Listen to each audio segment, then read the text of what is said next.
Tiki tiki tiki tiki boom.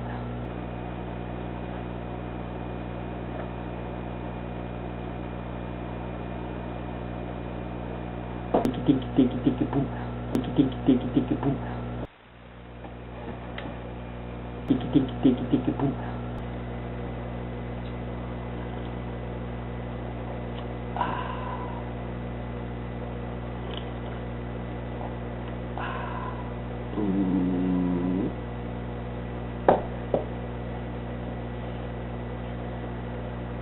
I'm a pagan, but I can't even get past the definition.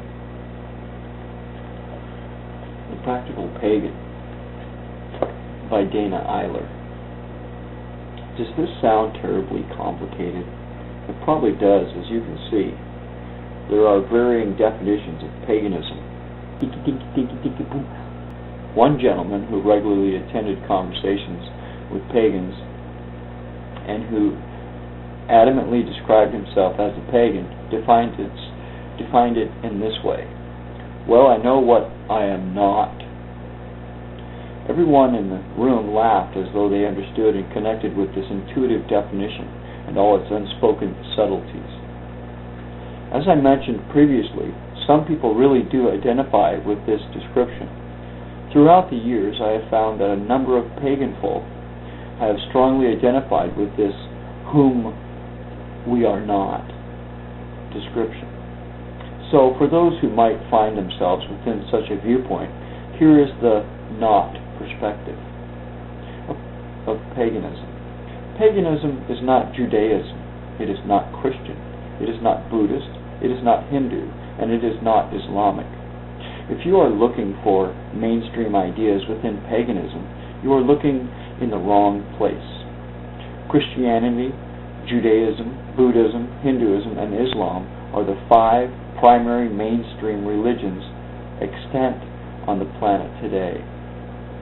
I often refer to them as the Big 5. Paganism is not a member of the Big 5. Why is this? Most pagan spiritual traditions fall between the cracks of the Big 5. That is, they do not fit within the frameworks and the rules established by these religions. However, many Christians have, over time, referred to anyone not Christian as pagan. Thus, according to some Christian definitions, everyone else other than a Christian would be a pagan, whether they are a member of this Big 5 or not.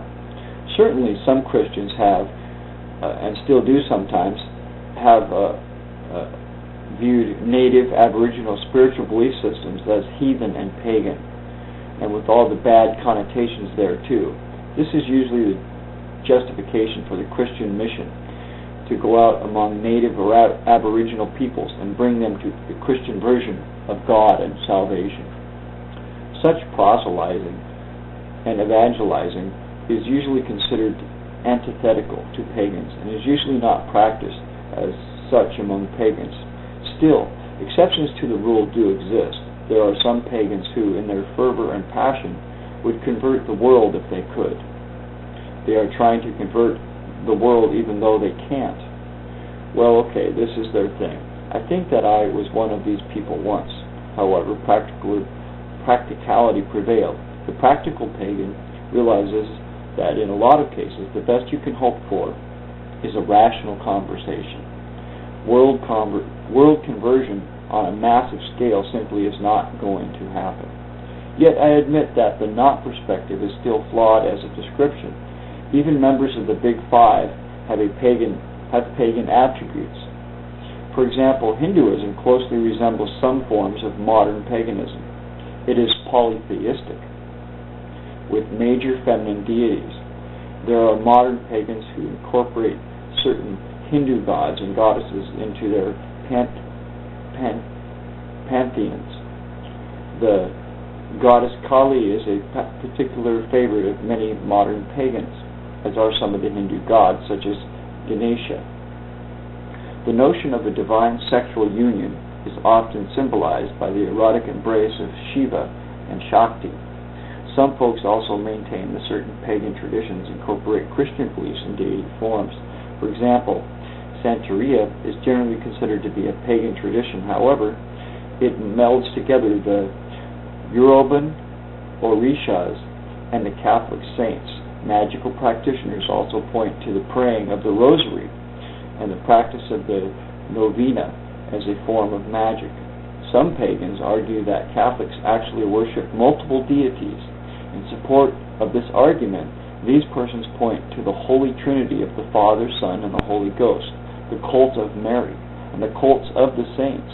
It is asserted that this highly structured view of the cosmos is somewhat akin to the Wiccan view of the universe.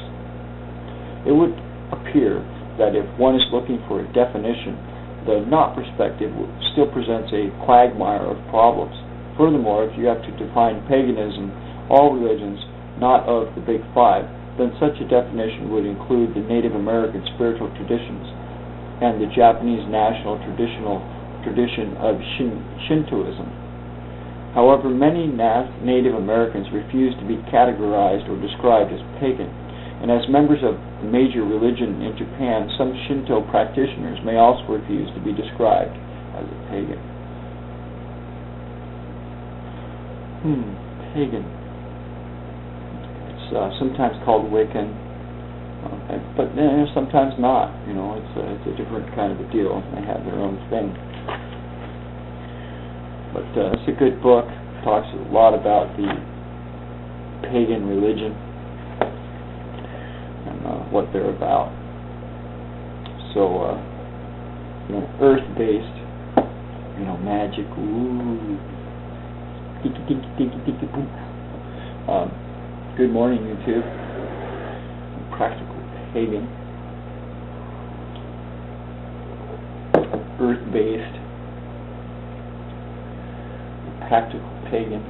In order to practice that religion, if it's earth-based, I guess you might need a carbon credit to practice your religion.